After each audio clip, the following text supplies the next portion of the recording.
I've walked this road many times.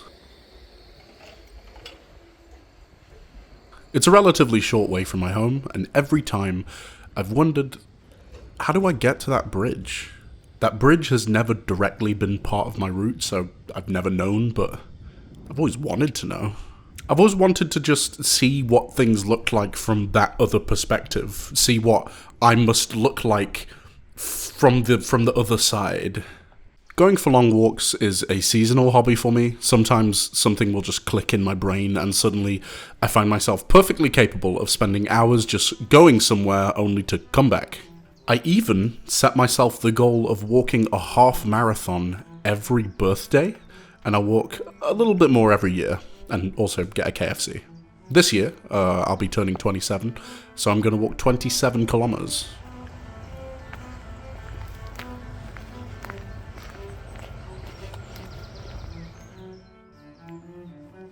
Walks help clear my head. It helps loosen the grip that problems have on my mind, but crucially, it rarely solves those problems. Problem solving is its own skill. It requires single-minded attention to improve, but problems are not fun.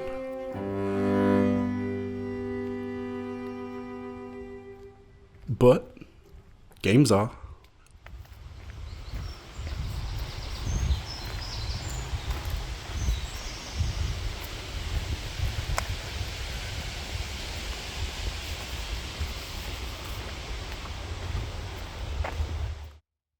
The Witness is a game where you walk and problem solve.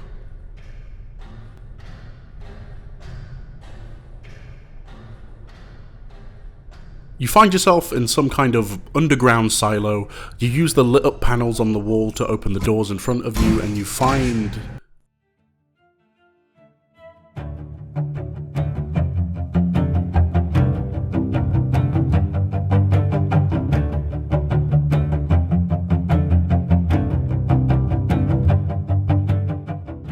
There are exactly 2 types of things that you can interact with in this world. 99% of the game will be line puzzles. Across a finite set of panels, line puzzles that connect dots. You'll have to listen to birds, listen to your feet, look at the grass, look at the rocks, look at the sunlight.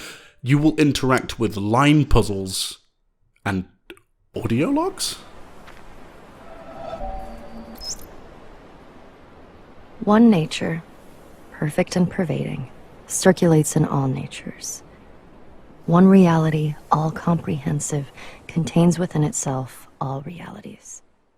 This world is confusing. Like, capital C confused.com, it's a confusing fucking game. But the game has rules that it teaches you if you look long enough. Have a look at these puzzles right at the start of the game. After getting through the baby mode simple as pie maze puzzles, you finally see this. This, at first glance, seems infinitely more complex than the puzzles you just solved. It has dots and squares, and it's clearly speaking a language that you don't understand. But then, just a few steps further up the path, you'll find...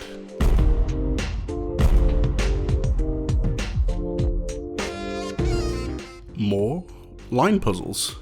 This time with dots or squares, but stripped back and simple.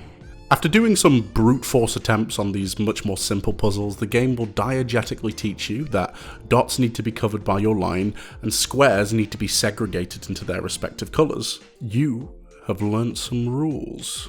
So earlier, you encountered something that you were not equipped for, so you went off elsewhere with the hope of doing literally anything else, and then the world armed you with new knowledge ready to be reapplied, ready to recontextualize everything that came before. You have leveled up, and your reward for beating this even harder puzzle is...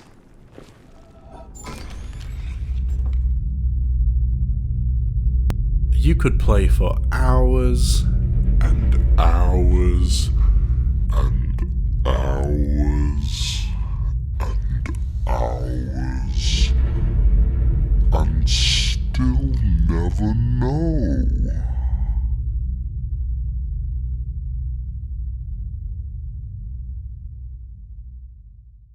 This game, and the world at large, is gonna throw you curveballs.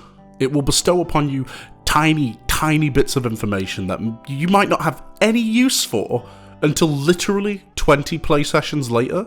When looking at the Steam achievements for this game, we can see that only 18.8% of players have ever finished The Witness. That leaves 81.2% of players still enraptured by the clues to mysteries that they might never solve.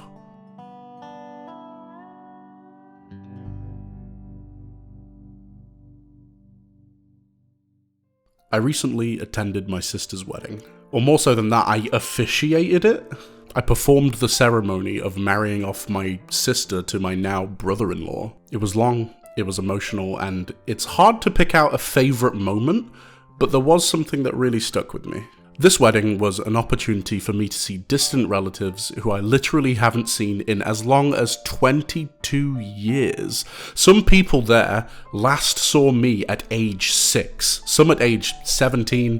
One such person was my sister's longtime best friend, Kamara.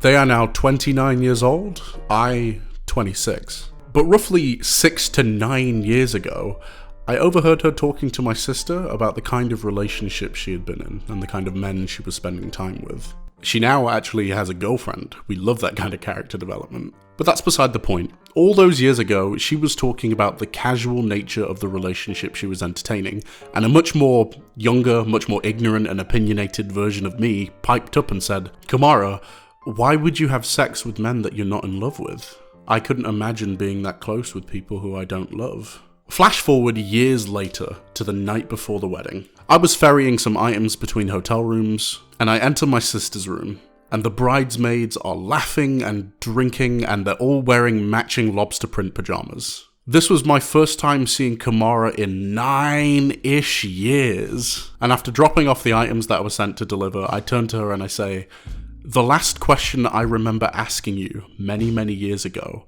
was why would you have sex with men that you don't love? And I want you to know, I get it."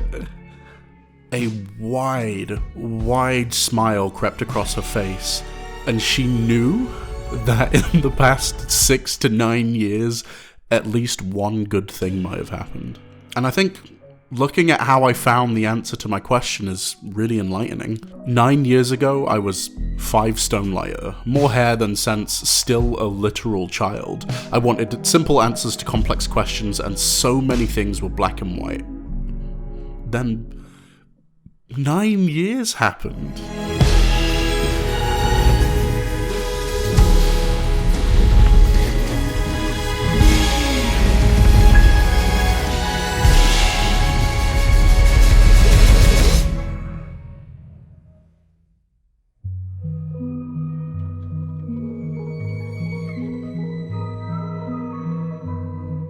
What would have been an extra half of my life flew by. I fell in love 4 times. I instigated 2 breakups. I was on the receiving end of 1. I got neglected long enough for a breakup to be the only thing I could do, yet the last thing I wanted to do. I had a relationship for 2 months. I had a relationship for 4 years. I gave into every weakness. I cheated. I've been cheated on. I've had first dates, third dates during work hours, and somebody thought that they were carrying my child.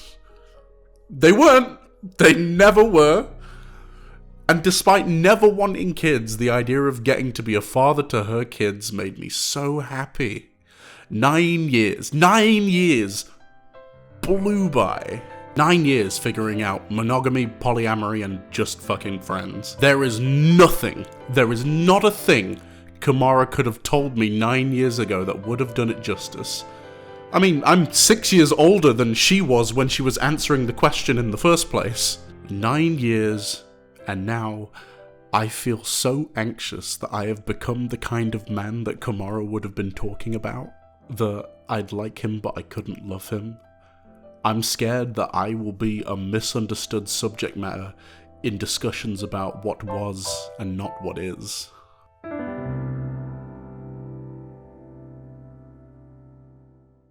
So I lived, and I learned, and I applied what I learned, and I'm left with more questions.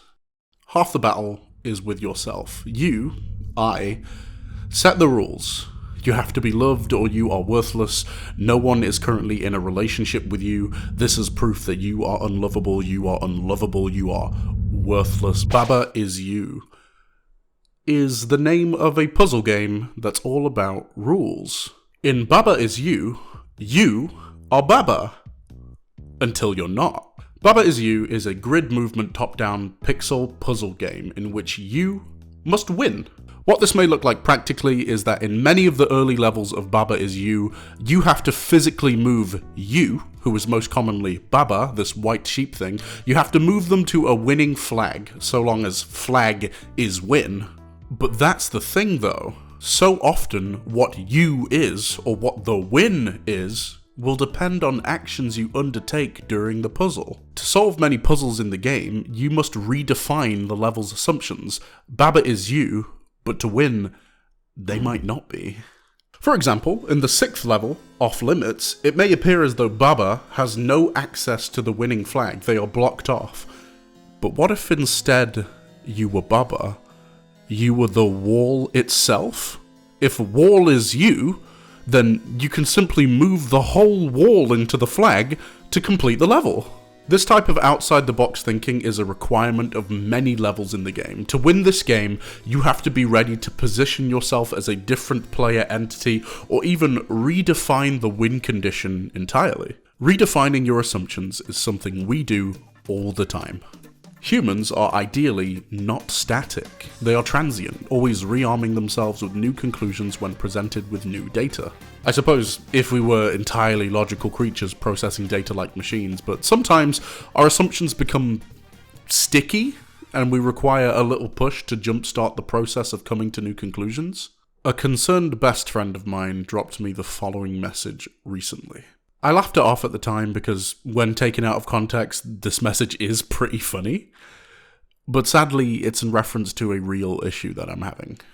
Cognitive behavioral therapy is a type of therapy centered around the identification, recognition, and management of unhelpful or maladaptive thoughts. Comparable to this whole language mechanic in Baba Is You, cognitive behavioral therapy goes about unpackaging and changing the components of the rules that you set for yourself. So let's look at this sentence. They are not in a relationship with me because I am unlovable, ugly, disgusting, I am worthless. They are not in a relationship with me because I am worthless. This is maladaptive for 2 reasons. 1 is that it's just incorrect, people are not worthless, but 2, believing that you are worthless means that you will treat yourself as such, like putting others' needs before your own, to your own detriment even, not respecting your own boundaries, not chasing your own goals.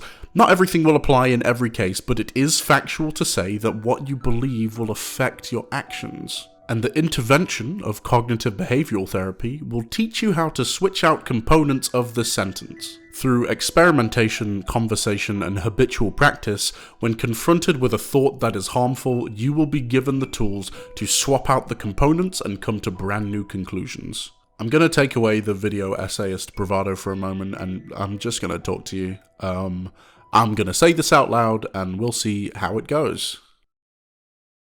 For what feels like all of my adolescent life, I have had this obsession with being loved in a romantic capacity. When pushed to explain why, sometimes I will just explain that being autistic meant that I felt like I turned up late to every human experience. I would only feel like an adult, experiencing adult things and being spoken to like an adult years after everybody else. I didn't feel like I was invited to have personhood until I hit all of the milestones that people kept shouting about. But that's not the only explanation I will make up. Sometimes it just feels like the people who are allowed to be happy are the people who get picked.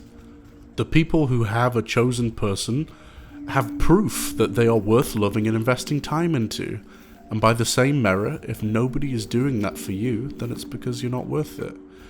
It feels like you have this horrible, festering problem, and the only proof that the problem is gone is when somebody wants to be with you.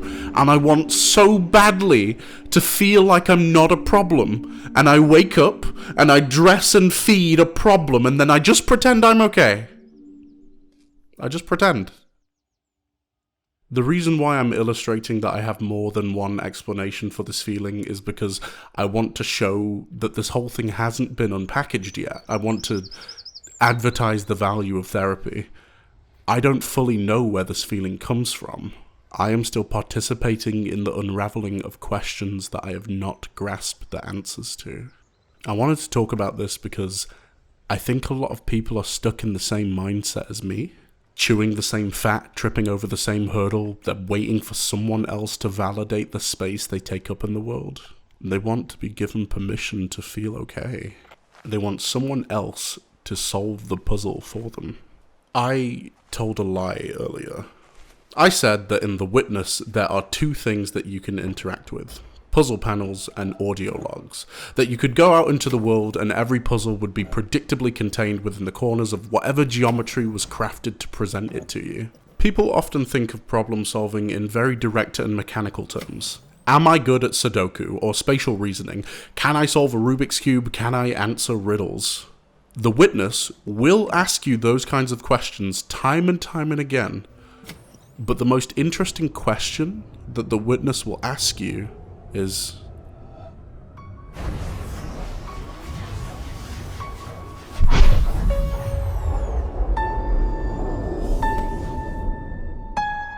can you see?